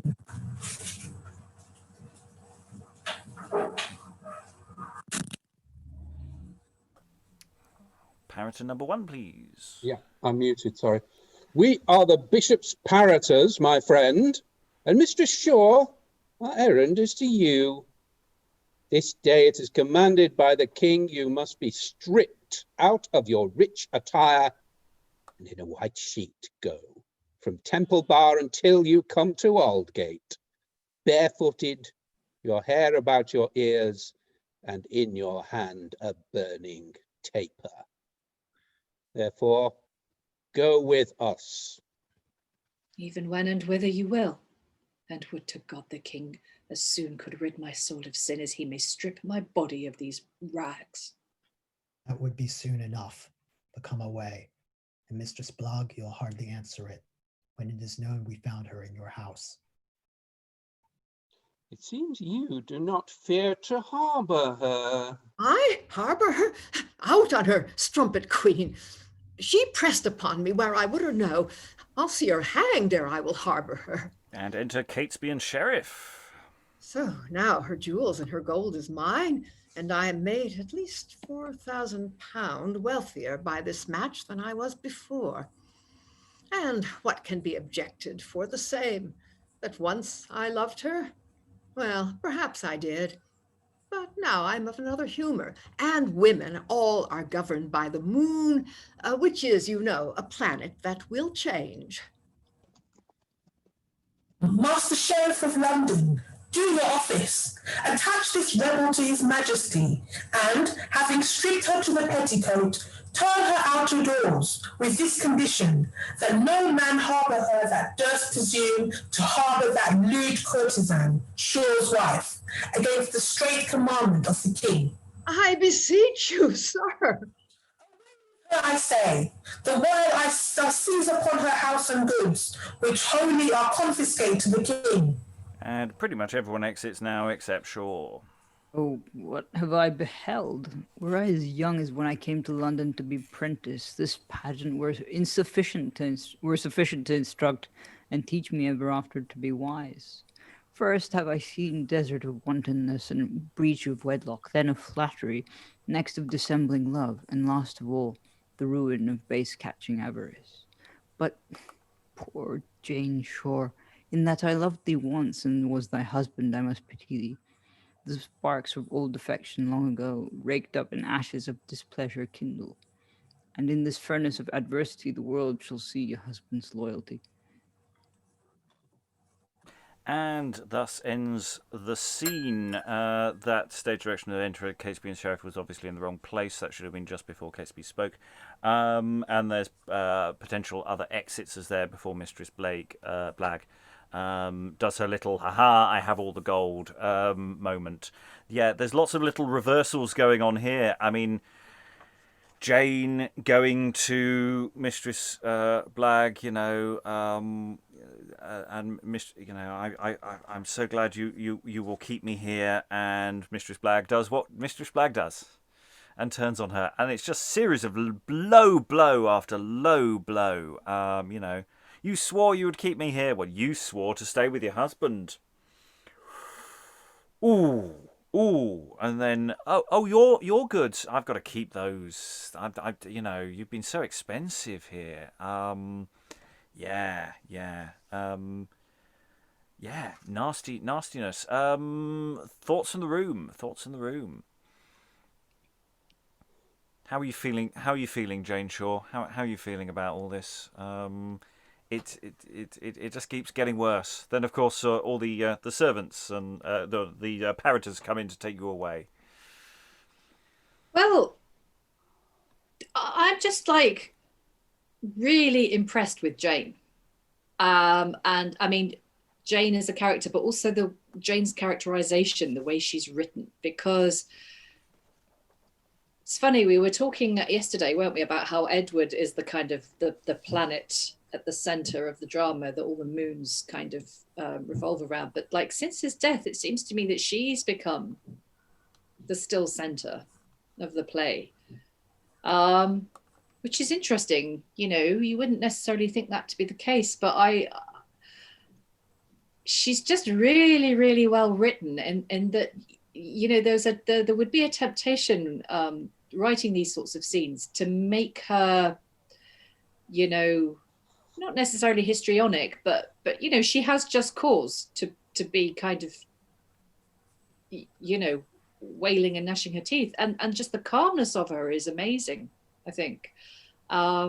It's that sense of the darkness closing in and a certain inevitability to it all, and you know, she has a sort of internalized sense that she is guilty. You know, that maybe she deserves this on some level. You know, but the fact that she's so accepting of that makes it even darker. It makes it really compelling. I think. I don't know. I am yet once again full of admiration for this playwright, for the choices that he's made in what he's decided to do with his characters. And still manipulating us. So we go through Mistress Jane is made to feel worse and worse. Mistress Blague has this sort of moment when you think she's going to lose everything, because the apparitor says, you know, you were harbouring her, and she says, no, traitor, take her away.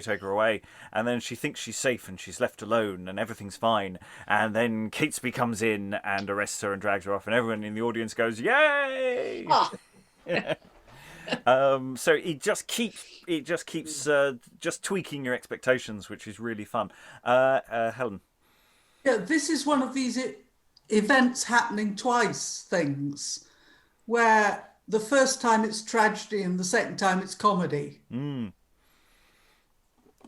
Yeah. Eric. I was going to say it's a repetition of like that scene with the captain where they didn't get the proclamation. Well, they didn't get the news in time about, you know, but basically the communication between the king and the King of France. And now we've got like this scene where Jane has just heard the proclamation, and Blague has just heard the proclamation, and they get arrested for it, which is like the reversal of the other one. Yeah, it's the fact that everything happens so quickly. You know, they've been putting these posting these things up all morning, presumably, and they only just hear about it. And by the time they hear about it, they've only got a couple of minutes before the people actually come for them, and all those things. So it's the timescale is so nicely contracted. I mean, it's plausible, just plausible, but of course it is theatre. Helen. Yes, and isn't it another example of the Wars of the Roses going on off stage, in that Richard is king. And it's just sort of, nobody's talking about the princes anymore. It's just happened. Well, in that sense, that the Wars of the Roses stuff that we're seeing, we're only seeing really. I might be overplaying this, but it's almost like it's just because Shaw happened to be in the room for a lot of it. It's like this scene to a degree. It's like Shaw, because Shaw is in the room and in the background. You know, he doesn't stand up and. I mean, he's been wounded. He's a bit weak. He's a bit poorly. He's not going to be able to step in and do anything. But yeah, it's that the tying in with the princes in the tower because he's there, and tying those elements together because he's there. Though that doesn't hold for the rest of the play, to be fair. Lynn, then Stephen. Yes, that was one of the things I noticed about this telling of this story, is that Richard declares himself king or is crowned or makes that transition from protector to king. We don't know where. Nothing is made of that. Like in other retellings of this, he's crowned before the nephews are murdered. I don't know if that's how it happened historically. If the boys were imprisoned in the tower when. Oh no, they're still alive. They never died. It's all propaganda. But yeah, you know what this suddenly reminds me of is oh dear, I don't want to quack, but a play by Tom walk away Stoppard. From the point. Just walk away from the point. Yeah, we all know a play by Tom Stoppard, which is a worm's eye view of a more famous story, and this is a little bit like that. It's like these are what people on more ordinary people experience during these politically disruptive times, during political upheaval. Yeah, it's like the Star Trek spin-off, where they're all following the below decks the thing. That's what you're thinking. That's the reference you're thinking of. I can tell. Stephen, then Lois. Yeah, I was just thinking about thinking back to discussions we've had about the way in which characters feel constrained, and the difficulty we have in understanding them. And I was interested that front and center here is a shaming ritual.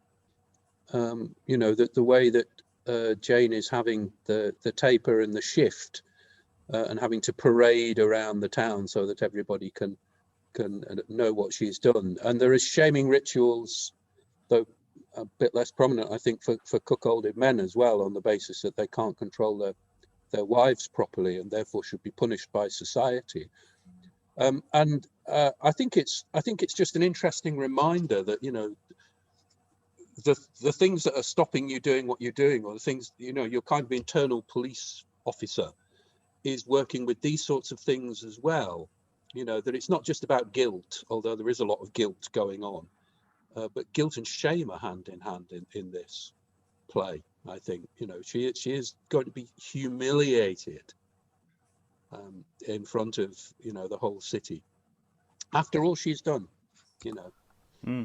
And that's the scene we see in the true tragedy of Richard III. It'll be interesting to see whether they dramatise it here in future scenes to come. I'm going to have to move us forward. So Lois, very, very briefly, That's and all then right. Sarah, super briefly. If Don't worry. Move on here. We'll move on. Okay, so we've got one more scene to do this session. It's scene 19, and we're back to Dr. Shaw, who is doing some reading.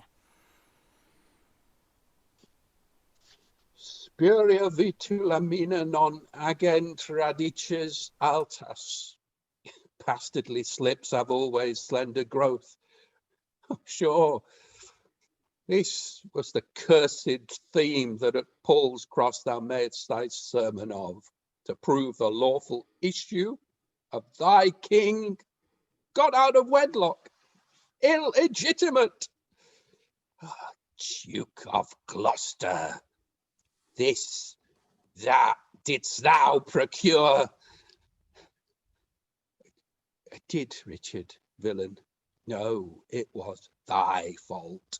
Thou wouldst see one to such a damned deed, which now to think on makes my soul to bleed. Oh, Friar Anselm, sleep among the best. Thy prophecy thus falsely did I rest. And enter the ghost of Friar Anselm with a lighted torch. Ooh.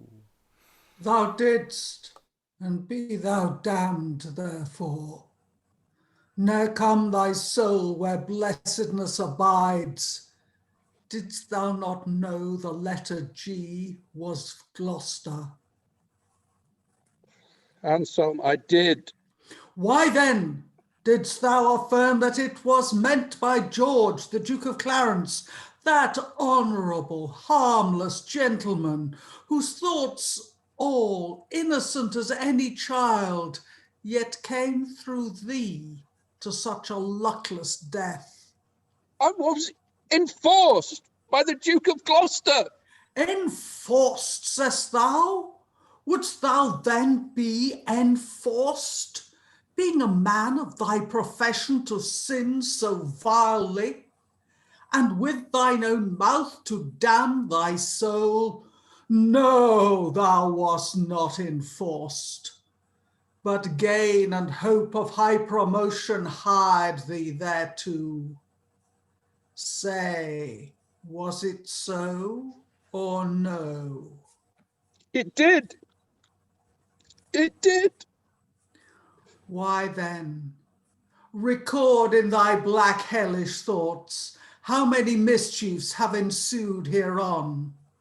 First, wronged Clarence drowned in the Tower. Next, Edward's children murdered in the Tower. This day at Pomfret, noble gentlemen, 3, the Queen's kindred, lose their harmless heads.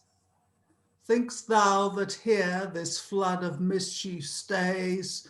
No, villain. Many are marked to the block, and they the nearest think them furthest off. Even Buckingham, creator of that king, shall he to woe and wretched ending bring. This accursed man hath come by thee, and thy false wresting of my prophecy. For England's good, disclose it to thy trust, and so it hath been, hadst thou proved just. But thou and every one that had a hand in that most woeful murder of the princes, to fatal ends you are appointed all. Here in thy study shalt thou starve thyself, and from this hour not taste one jot of food. The rest shall after follow on a row to all their deaths. Vengeance will not be slow. Enter a messenger. We can assume the ghost is still lingering. Where is Master Shaw? Yeah, sorry, Hail, Dr. friend. What is thy will with me? King Richard prays ye come to him straight, for he would be confessed. I cannot come. I pray thee take that fire, for he could do it better far than I. A friar, Master Doctor, I see none. Dost thou not? No, that thy untainted soul cannot discern the horrors that I do. Sure, go with him, and tell that tyrant Richard he hath but 3 years limited for life, and then a shameful death takes hold on him.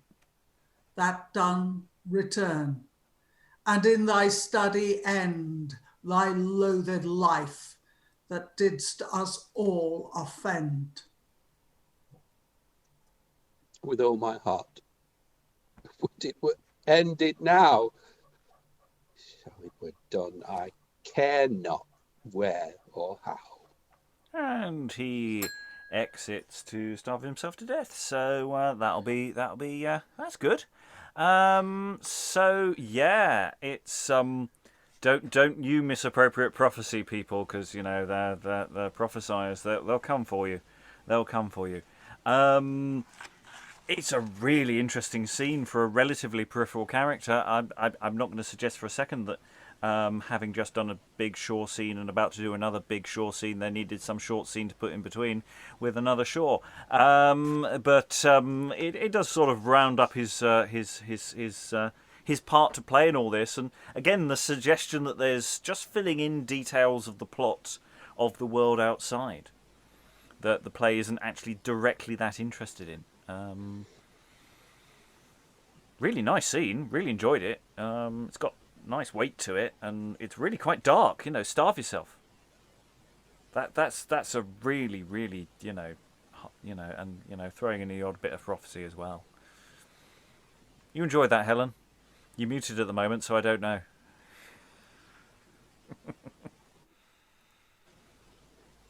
I'm not used to muting myself. That's my trouble. Look, I have a record, an old vinyl record of old actors, and there's one called Henry Ainley, who probably nobody has ever heard of. But boy, he milked every word.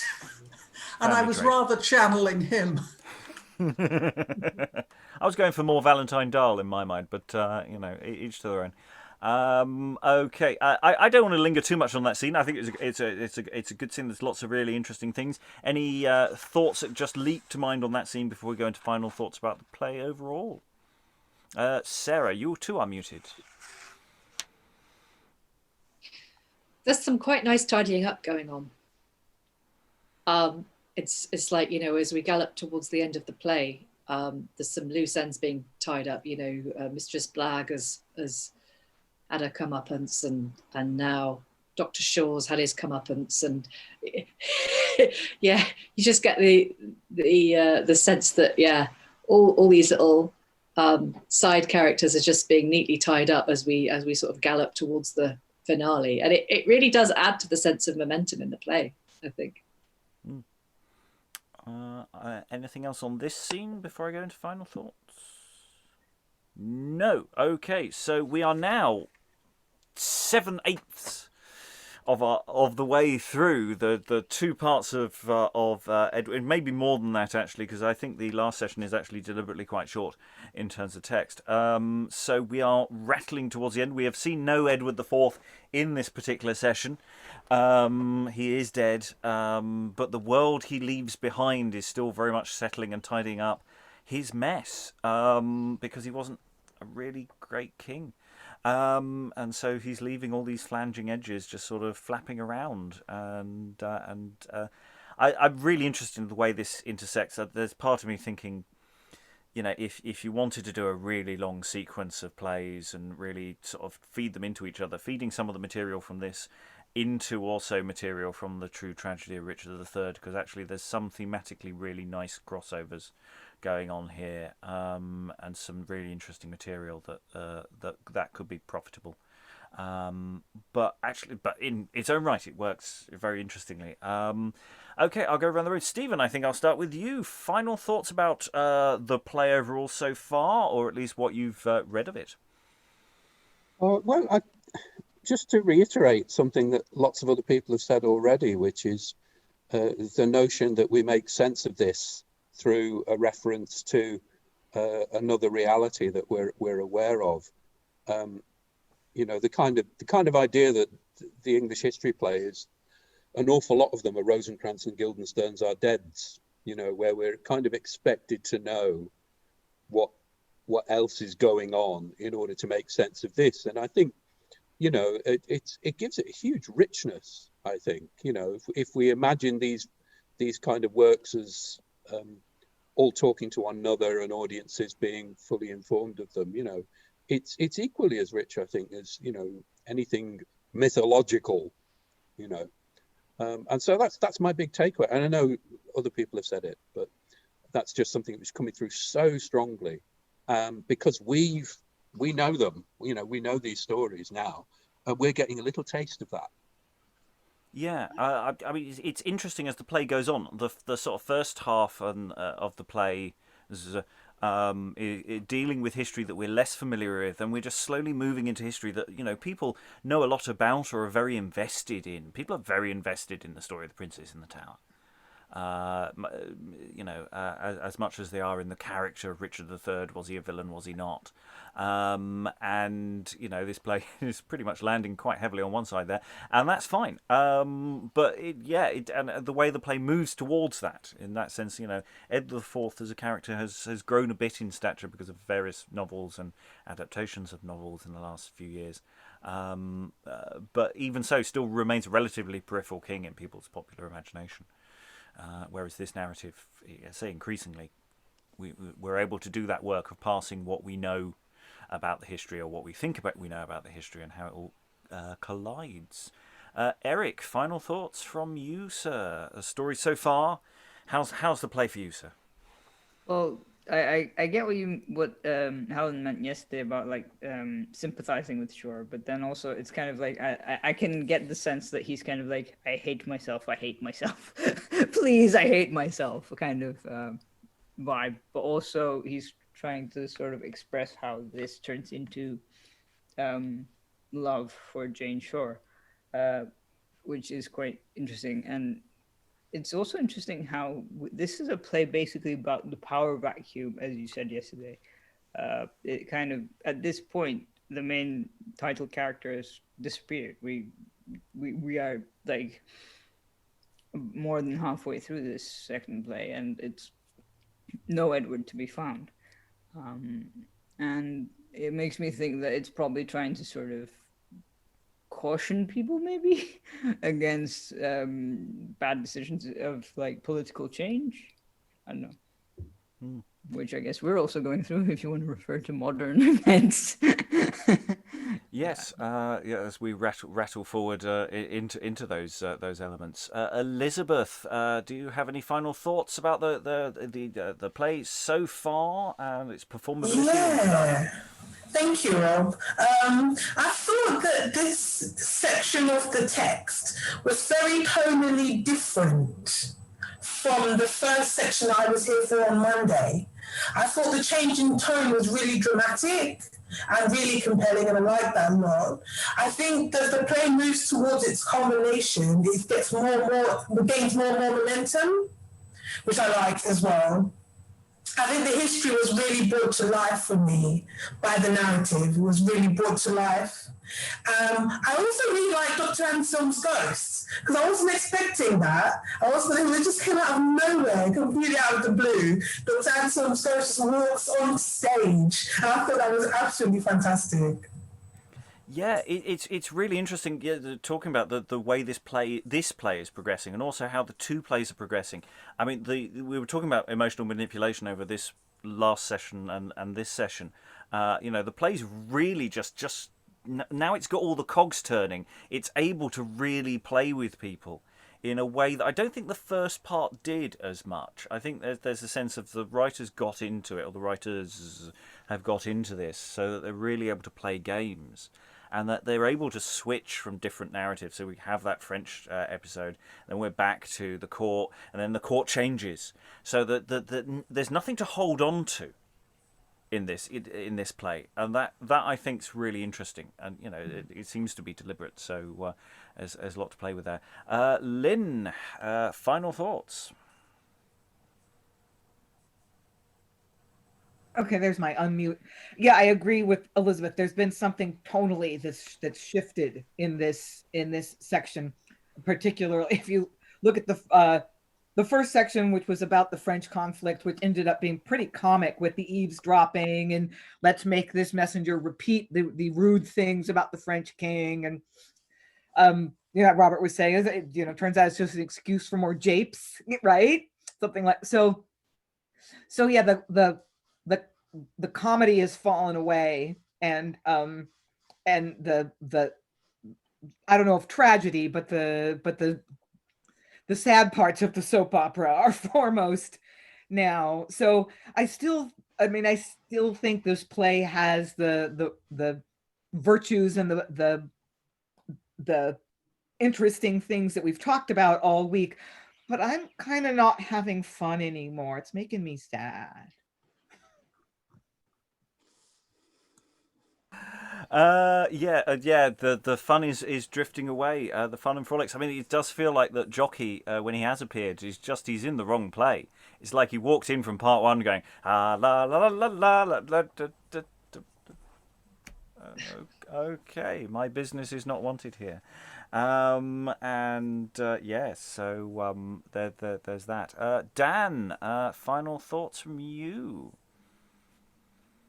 I feel like I'm just going to repeat what I said the first time around when we did the first part, which is I really enjoyed this play. I wonder once again, given that this went through 6 quartos during the early modern period, and it deals with a really popular subject, the War of the Roses, including possibly the most popular king, Richard III. At least he's a character in it. how this play does not get, at least in part, inserted into other stories about the War of the Roses, and considering especially that they do marathons of these plays, and why it's just really never talked about. Yeah, that and Thomas of Woodstock. I mean, I think there's two where we're going. It's not just, oh, these plays are a bit shorter or a bit ding, or I think that this is doing so much work that yeah, you're absolutely right. Absolutely right. Sorry, I cut you off because I've just no. I really don't have much more to say other than it's a cracking play to me.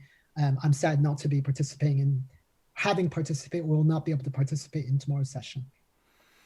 Yeah, more good stuff to come, but we'll come back to it, Dan. Trust me, we're definitely coming back to this in some shape or form. So more fun times will be had. Helen, final thoughts? Yeah, every day we do more of this, I'm more impressed by it. I'm beginning to see that, in fact, its lack of unity is, in fact, one of its strengths. It's still a series of plays about a series of individuals, which makes it very modern, I suppose. I love it. I'm looking forward to tomorrow. Excellent. Lois, final thoughts? Yes, I really like chronicle history plays, and it's a pity that, judging from Henslow's diary, an awful lot of them are lost because there were a lot more written that we don't have. And it's fascinating to be reading a play in which Richard III is a small part instead of, dominating the thing. It seems to be constructed a bit like most historical novels, with a couple of largely fictitious characters at the center that you get really emotionally involved with, and then a lot of historical characters round the edges, sort of doing something vaguely like what they did in history. But I do think that Edward IV could be seen as the cause of everything that's happening. I mean, if he hadn't decided to follow his appetites, he probably would have died a lot later, for one thing. I mean, that's what everybody said about him. I think that's what Holinshed says. And also, of course, if he hadn't chosen to take somebody else's wife into his court. We apparently, historically, there's absolutely nothing known about either Mistress Shore. I don't think they even knew her name, her first name, or her husband. And it's clear that the dramatist is making both of them as sympathetic as possible. I mean, there's a certain inconsistency in the fact that as we see her, she really is resisting the king pretty much all the way. And yet the way other people describe her and the way that scene with the Queen, for example, plays out, there's the sense that she has actually been seduced by him. I mean, the Queen certainly thinks she has, and she's, she doesn't act as if she hadn't.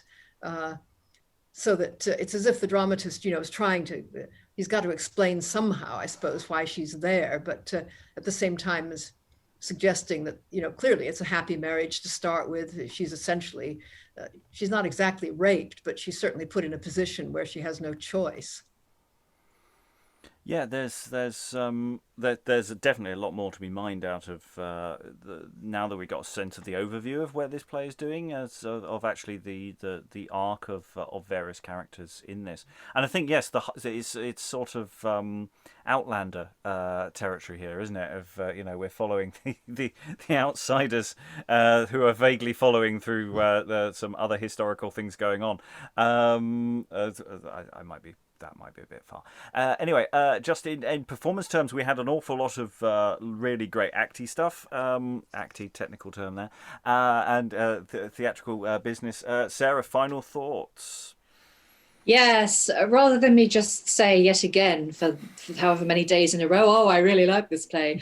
I would like to focus on an aspect of it in terms of getting it performed, because I said when we read part one that I would be very interested in taking the character of Jane Shore from part one and also from the true tragedy of Richard III and sort of making a play about her, based on those bits. And now we're reading this, and particularly today's section, I'm just getting a bit obsessed with her, actually.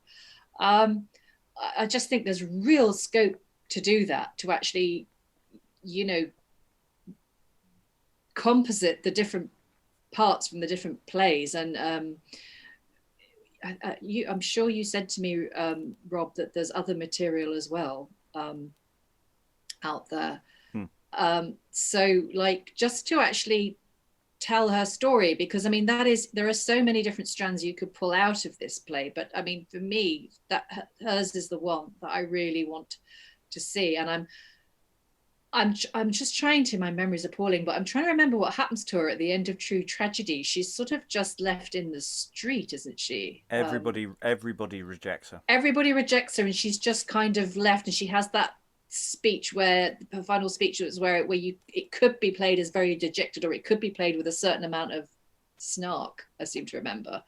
And I'm really interested to see what happens to her here in this play tomorrow, how the playwright chooses to finish off her story, because all I've really read about her in terms of the actual, you know, Mistress Shaw character is the Wikipedia entry, which I have no idea how correct that is or not, but I was interested to see where True Tragedy left her within her story, if that is historically factual, what's written on Wikipedia, which, let's face it, half the time it isn't, and where they'll choose to finish her story in this play by comparison, because I'm a bit obsessed with her. Yeah, I mean, that's one of the things about any of the plays we do, is in part to sort of publicise and drum up money and support and interest in putting on a full production. And with a play like this, where a full production requires quite a lot of resources, because, you know, we're talking about producing 6 hours of theatre, you know, creating something that's a stopgap look at how amazing bits of this thing is, following a character is a really, really good route, because we could create, with a relatively small cast, a show that would work very, very effectively out of material from this, and use that as a springboard to actually put on a full production. And I see that as being very much a route to you know, help us get this out there, as well as promote and get other people to do it as well, because frankly, you know, this is just damn good material. We have to cut off there, I'm afraid, ladies and gentlemen, but all that remains is to thank all the wonderful readers. We only have one more session left to go on this play. It's so sad, but we'll come back to it. We will come back. All that remains is say goodbye. Bye. Bye.